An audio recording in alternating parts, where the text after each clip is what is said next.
Capítulo 1064. Cultistas que acreditam na meia-noite.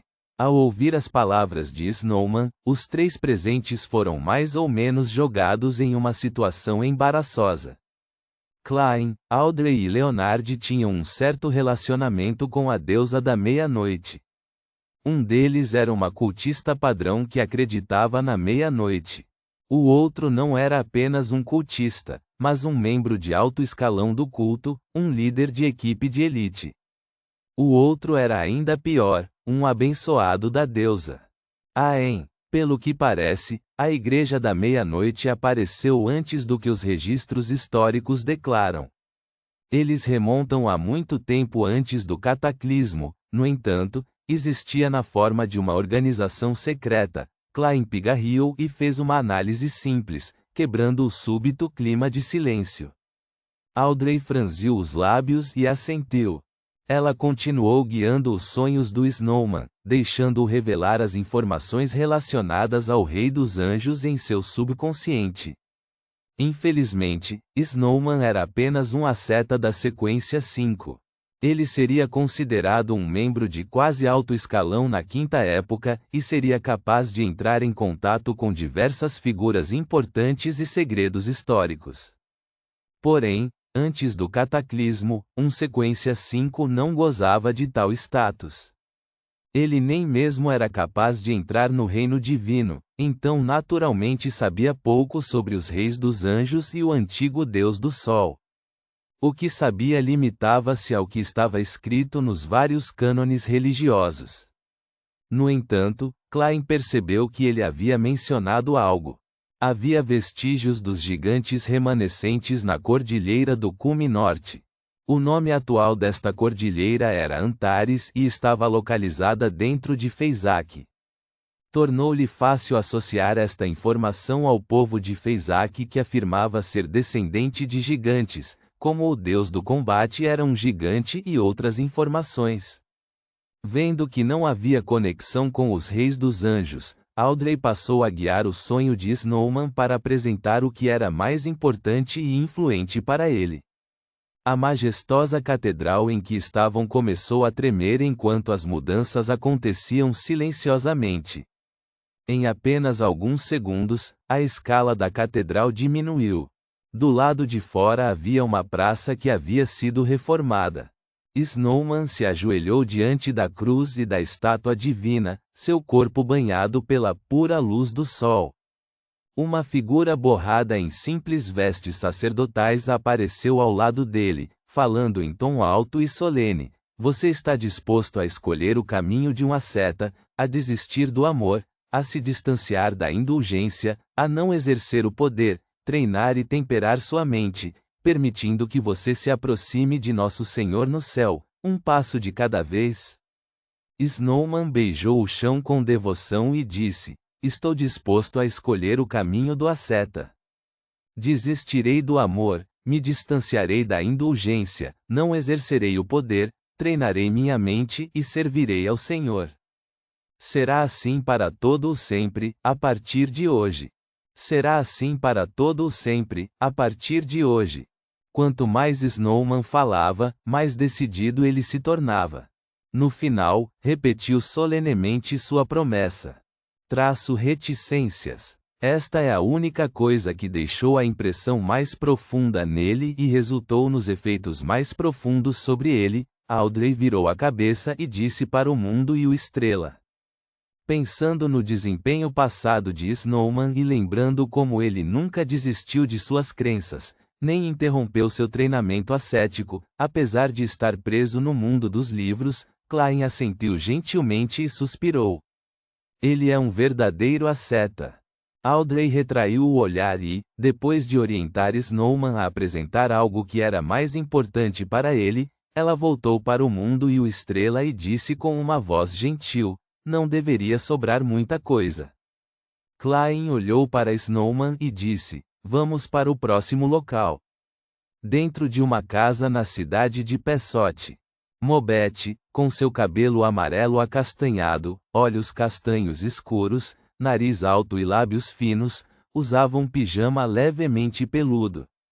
Ele se deitou em uma cama meio alta e meio baixa, enquanto olhava para o teto, murmurando para si mesmo: o ano de inverno é muito mais frio que o normal. Está começando a nevar. Embora seja quase meio-dia, não quero me levantar de jeito nenhum. Ciatas, por que uma elfa como você insiste em dormir até tarde? Você até pressionou suas mãos e pés em mim. Eu realmente sinto falta de estar solteiro. Eu poderia rolar livremente na cama. Cada canto será meu, ao contrário de agora, Fu. Na cama, a cantora élfica Ciatas inclinou o corpo para o lado enquanto dormia confortavelmente. Ela não apenas ocupou quase metade da cama, mas também deixou muito espaço de lado enquanto seu corpo se agarrava a Mobete. Ela deixou um braço e uma perna sobre ele, apertando Mobete contra um canto da cama, quase a ponto de cair. Depois de puxar o cobertor que estava preso, Mobete suspirou e fechou os olhos, preparando-se para dormir novamente. Então, realmente adormeceu. Em seu sonho, ele estava sentado no balcão do bar, alternando entre saborear bebidas destiladas e cervejas. Não voltou para casa porque alegou que esperaria a chegada de Ciatas vindo buscá-lo. Este é o aristocrata da quarta época?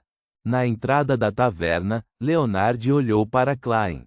Klein deu uma resposta clara. Isso mesmo. O tom e as ações do Senhor Estrela sugerem que ele está mais nervoso do que antes.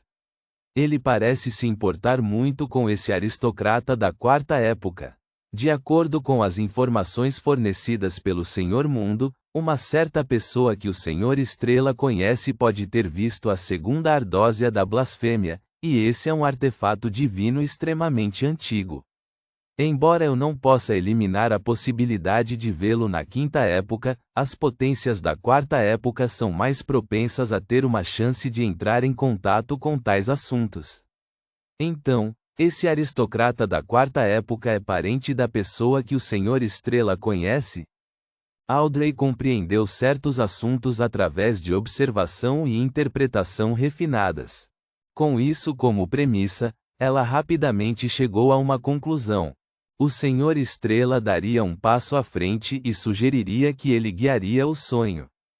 Como esperado, a quarta época reverenciava a beleza assimétrica, mas esse traje realmente me deixava desconfortável. Leonard brincou antes de olhar para a senhorita. Justiça e o mundo, Klein Moret. Deixe-me fazer isso desta vez. Tudo bem, Audrey respondeu com um tom enérgico e um sorriso. Este foi um desenvolvimento que Klein ficou feliz em ver.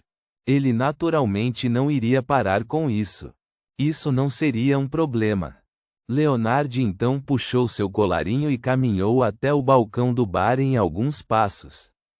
Ele sentou-se ao lado de Mobete e pediu uma cerveja sangue local. Ele engoliu em seco e disse de repente: "Você parece um membro da família Zoroaster. Todo mundo aqui sabe disso." Não, não apenas humanos. Mobete tomou um gole de álcool e continuou olhando para frente. Leonard sorriu e balançou a cabeça. Deixe-me me apresentar. Sou aluno de Palais Zoroaster. Ele planejou usar essa identidade para mexer os pauzinhos e reduzir qualquer sentimento de relutância que Mobete teria, tornando mais fácil para ele continuar a orientá-lo. Na verdade, a pessoa que o Senhor Estrela conhece também é um aristocrata da quarta época, um membro da família Zoroaster. Eu me pergunto qual é o nível dessa pessoa. Então o Senhor Estrela é secretamente aluno de uma certa figura importante. Não, ele disse isso sem total confiança. Ele presume-se aluno? Audrey validou seu palpite enquanto seu sorriso se tornava mais óbvio. Depois de ouvir a autoapresentação de Leonard, Mobete finalmente virou a cabeça e avaliou-o. Ele zombou e disse: "Aluno? Mais parecido com o alvo de parasitismo, certo?" A expressão de Leonard congelou. Alvo de parasitismo. UH. Embora Audrey estivesse mentalmente preparada, Ela não pôde deixar de franzir as sobrancelhas. Quanto a Klein, ele teve dificuldade em conter o riso.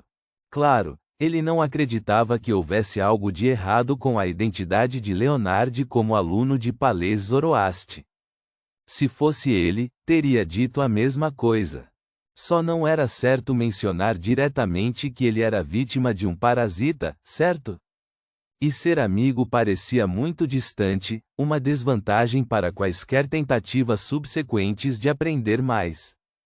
O problema desta vez é que ninguém esperava que Mobete adivinhasse a verdade. Depois de rir 2 vezes, Mobete olhou para o rosto ligeiramente rígido de Leonard e disse: "Você não é membro de nossa família Zoroastre, então como pode se tornar aluno do velho? Você só pode ser alvo de parasitismo." Dito isto, ele diminuiu a velocidade e disse: "Não se preocupe. O velho não é tão ruim. Ele realmente não assumiria o controle do seu corpo. Depois de feito o parasitismo, ele tirará no máximo alguns anos de sua vida. Você ainda é jovem de qualquer maneira, então aumentar sua sequência compensaria isso." Reh. Na verdade, a maioria dos Beyonders não consegue viver até o fim de sua vida natural. Por que ele deve tirar alguns anos da minha vida? Leonard perguntou inconscientemente. Mobete ergueu o copo e engoliu um gole. Ele respondeu atordoado: "Como você já foi parasitado, algo deve ser roubado, né?" Leonard saiu do seu torpor e perguntou surpreso: "Você também chama ele de velho?" "Claro, todos nós o chamamos de velho." Reh. Ele não parece se opor a isso. Mobete suspirou de repente. "Ele é meu bisavô, e eu não o vejo há 1000 anos, não, 2000 anos. Então a razão pela qual o velho tolera que eu o chame de velho é porque isso pode lembrá-lo do belo passado. Eu me pergunto se seus descendentes diretos ainda estão vivos." Leonard de repente sentiu-se melancólico. Quanto à Justiça Audrey, embora achasse engraçadas as palavras "algo deve ser roubado", ela ficou surpresa com a palavra "ele". Isto representava que o velho, Sr. Palais Zoroastre, era um anjo. Na verdade, Audrey esperava por isso. Nesse momento, Mobete percebeu nitidamente uma palavra-chave e perguntou: "Também? Por que você disse, também? Você também chama ele de velho?" Leonard assentiu seriamente. Mobete ficou imediatamente perplexo ao avaliar Leonard novamente. "Não me diga que você tem a linhagem da família Zoroastre?" "Eu não sei", Leonard respondeu honestamente. Mobete balançou a cabeça. Não parece que seja esse o caso. Pode ser que o velho tenha sofrido um golpe terrível e tenha mudado até certo ponto." "Isso eu sei", Leonard ponderou e disse. "Ele quase foi morto pelo blasfemador Amon. Ele ainda não se recuperou." As viagens de Groselha estavam atualmente acima da névoa cinza. Não importava qual nome verdadeiro da divindade fosse mencionado nele, já que não seria sentido, portanto. Klein, Leonard e Audrey estavam livres para falar sobre Amon e Adam. O poderoso e aterrorizante ancestral da família Amon. A voz de Mobete baixou inconscientemente. Leonard finalmente tomou a iniciativa e perguntou: "Os aristocratas do Império Solomon são todos muito frios e maus. Por que a família Zoroastre não é assim?" Ponto.